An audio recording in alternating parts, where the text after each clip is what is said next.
Hi all, I'm in Parm City, getting loaded, load of plants. Full load of plants out here, which is good. I unloaded this morning in Walmart up in just south of Orlando. I didn't really do a lot. It's a place called Winter Haven. On my day off, I had a day off yesterday. Just chilled out really. I went out on the, what night was it? Well, I can't remember now, the Tuesday night, and got a bit too much, so just chilled. You know, as you do, famous last words, never going to do it again. But it's wells apart up there, it really is. It's 30 miles south of Orlando, but it's just totally different, it really is. There's a bar going, it's what do they call them over here? A dive bar, and it is a dive bar. I don't think many people have been killed in there, but it's totally different to your touristy stuff that you're going to get in Orlando and things, that is for sure. It's a bit of an eye-opener. Always fun, entertaining place with some colourful people. But like I said, it brings me back to now, so I've had my time off. I'm ready to shoot straight back as soon as we get this load on. They're going to be a couple of hours loading me up here in Parm City. The beach is that way. Unusual place in a farm. All the girls putting the plants out, bringing them out of the, I wouldn't call it a greenhouse, I wouldn't really need. And I'm afraid has to be the sock weather day. Because it's only 27, it's not super hot, so I don't want to be burning them feet, or no, getting too cold rather. So here we have it, all the plants going in, usual stuff, conveyor belt, shooting it all in, firing it in, a couple of guys inside stacking it all up. It's not super heavy with this on, which is just right really. If I hit some bad weather on the way back, it'll grip enough to mess about. The dumb chains are still hanging off the side, which I friggin' hate. Don't they look hideous? You're going along and they're flapping. Absolutely most dumbest thing ever. Makes me feel ill looking at them. The truck's really dirty. I was going to stop, but the queue was in the blue beacon was absolutely hideous, so I won't stop in there. In hindsight, I did have had time to stop, but never mind. This dumb thing still isn't working. I still need to go back and get the air conditioning thing fixed, sorry. So hopefully I'll get done this trip when I get home. Where am I going from here? Obviously straight the way home. One of my friends is up in Daytona, a Canadian guy I met in Sturgis a few years back. He wants to meet up with me, so I might stop in Daytona Beach and go see him for dinner or something tonight. I don't know. Once I get a load on, I do like to keep going, and the longer I'm out here, the longer I'm away from my family and that, so we'll see. It depends what time is it. If it's going to be super, if I aren't going to get out of here until late, it's quarter to 11, quarter to 2 here. Quarter to 11 at home, quarter to 2. I might stop in there because I don't want to be driving late into the night or what have you.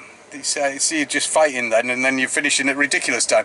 But the bonus is going home, I gain 3 hours. So, you know, I'm 3 hours back, so that's nice. It makes it a lot easier than running down here. Because the hour's different, I was like up at 2 o'clock this morning for a 7 o'clock delivery because I wanted to get in there for 6, if you follow what I mean. So your body clock gets a bit all over the place, but let's go to have a look at what I've got to do. Here's what I've got to do. Nice little run back. My moving average has been 64, which it was 65 until I hit Georgia, Atlanta, and it went into Florida, sorry, but Atlanta slowed me down a bit, so that must have put it down. It was at 65 moving average, which is bloody good going, I think. You know, you can't beat that, can you? Especially in a truck. That was 3,394 miles, or just a bit less because I went Orlando. Didn't go much out my way for my delivery. So, 3,400 miles to home. What have we done? Let's see. Let's have a look. See, there's no point in speeding here because look what have I got. Arrive time. It says it's going to be 53 hours to get home. Total time. Stopped moving time 53 hours to get 3,400 mile. That ain't bad at all. I'm happy with that. And we'll forget that. No, yeah, we're going back anyway. Yeah, I don't bother speeding, as I says, and that maximum speed come up, but that's just a little downhill thing. That's, oops, that's a bit close.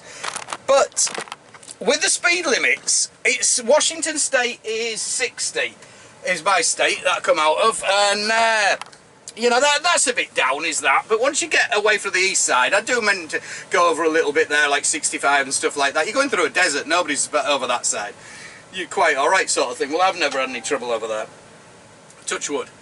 But when you've got speed limits of, as you get a bit further over, it's all 65, 70, Montana 70, 65, 70s, and then you get into South Dakota, and you've got a 300-mile stretch there of, the first 300 miles is up to 80 mile an hour. You know, depending on the weather, like I said before, 80 mile an hour, that's ample, especially if it, you know, if it's good weather. Obviously you can only do it at certain times. I think people have the wrong idea. Some people think that we race straight across and do speeds everywhere. But I will say, we will probably get limited eventually over here because of idiots doing, like I say, the spark speed limits are brilliant, they're ideal in the right places. But then when you come down Georgia and Florida, I'll do a video as I go back up of the driving over here. If you ever come to Florida on holiday and you drive out here, which a lot of people do, I know a lot of the English come over here on holiday and do a fly drive, do not base the Floridarians, or whatever they call them, or the Georgians driving on everywhere in America. It's not. It's just totally different. It's east side, the whole east side, right up to New York. I don't know about Maine because I haven't been that far up. The driving is just, well, to be fair, it's just, they'll stick in the middle lane. This is trucks as well. They will not move out that middle lane. Indicators are all optional extras on cars that haven't been ticked that box. Not all of them, majority of them. I don't like to stereotype, but this is seriously, round here, and especially Atlanta, is some of the worst driving you're going to get in America. But it is what it is. It's their country. I just overtake on the inside and get on with it. There's no point in, I just get around them. You know, there's no point in going on about it because they don't realise that they're doing wrong. I don't think they do. They seem to be a world of their own. But that's it. So don't judge all of the driving over here. Even Chicago, they'll be a bit more lenient. Here they will not let you out. Oh no, but any cities, anywhere where there's a lot more people, overpopulated sort of thing, which isn't over, but it is, you get aggressive and very aggressive driving, I find. So that's my little rant over, but the nice roads. And there's a nice service area, so that's a bonus. That's me done, that's me out, I'm heading home, get this load on and gone. Bye bye.